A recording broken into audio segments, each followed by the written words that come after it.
डरो मत, मैं आपका वही वासु हूँ। मैं एक शापित इच्छाधारी नाग हूँ। बरसों पुरानी बात है।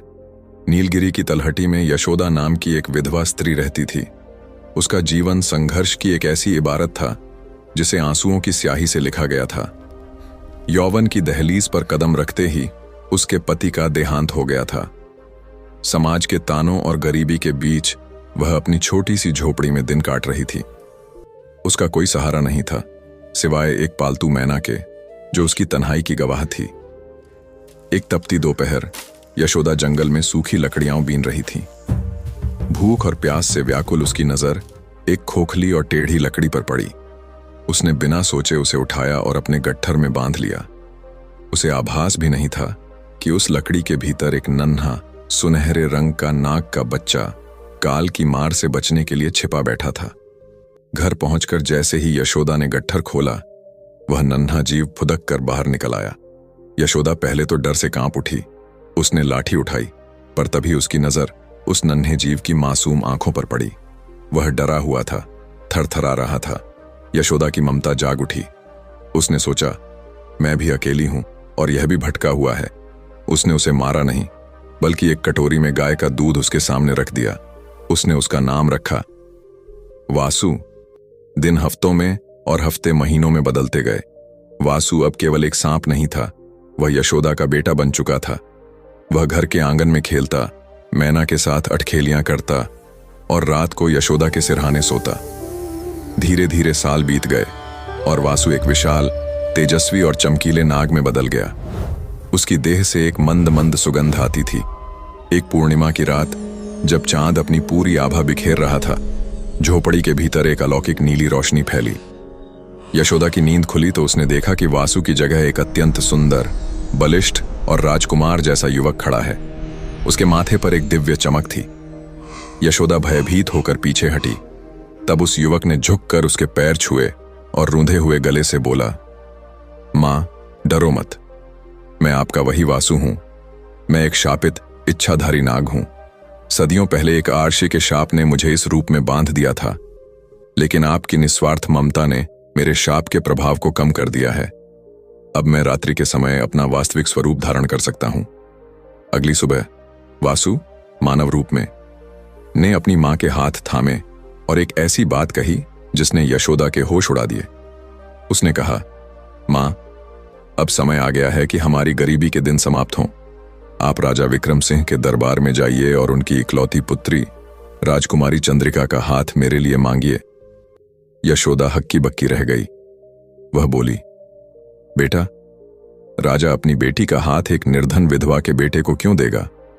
और अगर उसे पता चला कि तुम एक नाग हो तो वह हमें जीवित जला देगा। पर वासु के दृढ़ विश्वास के आगे उसे झुकना पड़ा। यशोदा जब राजमहल पहुंची तो द्वारपालों ने उसका उपहास किया। जब वह राजा के सम्मुख पहुंची और कांपते स्वर में प्रस्ताव रखा तो पूरा दरबार ठहाकों से गूंज उठा।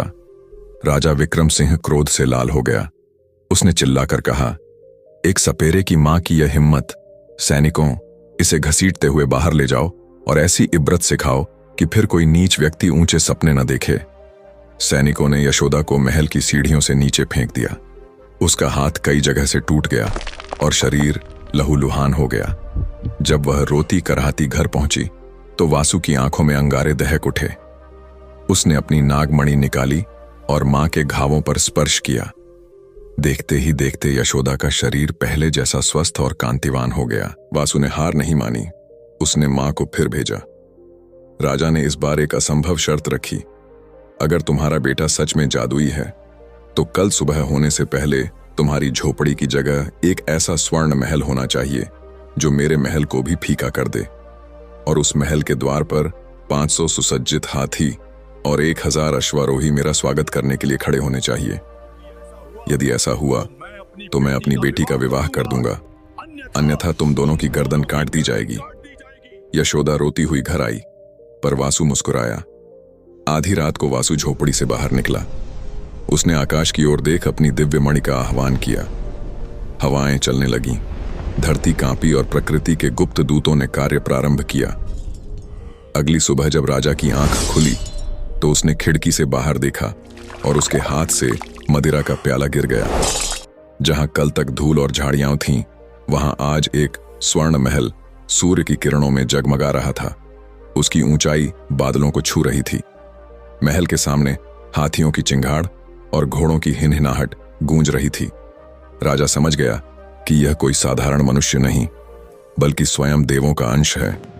राजकुमारी चंद्रिका का विवाह वासु से बड़े धूमधाम से हुआ। विदाई के समय वासु ने चंद्रिका के कान में एक बात कही, जिसे उसे ताउम्र याद रखना था। प्रिय चंद्रिका, मैं सूर्य की पहली किरण से सूर्यास्त तक एक नाग रहूंगा और रात को मनुष्य। यह मेरा रहस्य है। जिस दिन तुमने यह भेद किसी और को बताया, उसी क्षण नियति मुझे तुमसे छीनकर एक ऐसे अज्ञात कारागार में ले जाएगी जहां से लौटना असंभव है। चंद्रिका ने वचन दिया। वह अपने पति से अगाध प्रेम करने लगी। दिन भर वह उस सुनहरे नाग की सेवा करती और रात को वे एक सुंदर दंपत्ति की तरह समय बिताते। परंतु भाग्य को कुछ और ही मंजूर था। 1 वर्ष बाद नगर के प्रसिद्ध शरद उत्सव में राजा और रानी ने अपनी बेटी दामाद को आमंत्रित किया। वहां रानी ने अन्य राजकुमारों की प्रशंसा करते हुए चंद्रिका को उकसाया। बेटी, तेरा भाग्य भी क्या है, एक जानवर के साथ जीवन बिता रही है। देख वे राजकुमार कितने वैभवशाली हैं। चंद्रिका का धैर्य टूट गया। उसने आवेश में आकर कह दिया, मां, मेरे पति कोई जानवर नहीं, बल्कि इस सृष्टि के सबसे सुंदर पुरुष हैं। वे ही वह तेजस्वी युवक हैं जो रात को दिखाई देते हैं।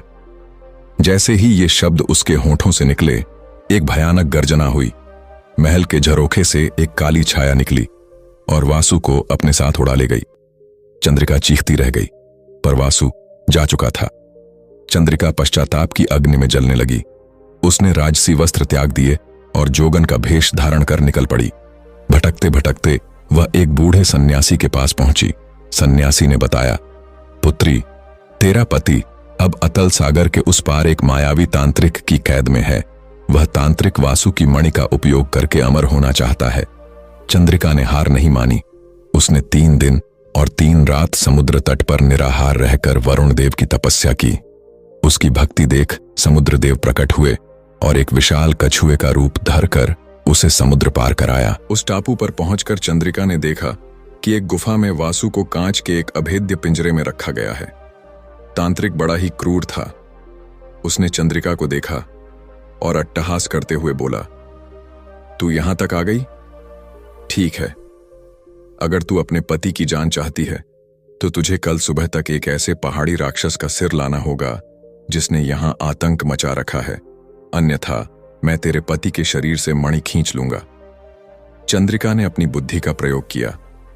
उसने जंगल में जाकर राक्षस को अपनी मधुर आवाज से मंत्रमुग्ध किया और उसे एक दलदल की ओर ले गई। जब राक्षस दलदल में धंस गया तो उसने अपनी कृपाण से उसका अंत किया। जब वह राक्षस का प्रमाण लेकर तांत्रिक के पास लौटी तो तांत्रिक ने छल करना चाहा। उसने वासु पर प्रहार किया। तभी चंद्रिका ने वासु की ओर अपनी शक्ति और प्रेम का आह्वान किया। वासु के भीतर की नाग शक्ति जागृत हुई। उसने पिंजरा तोड़ दिया और तांत्रिक को अपनी कुंडली में जकड़ लिया।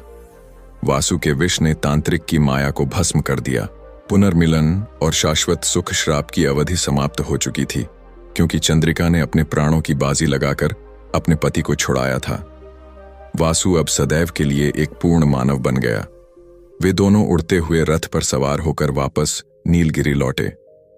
यशोदा, जो अपनी झोपड़ी के बाहर अपने बेटे की राह देख रही थी, उसे अपनी बाहों में भरकर फूट फूट कर रोने लगी।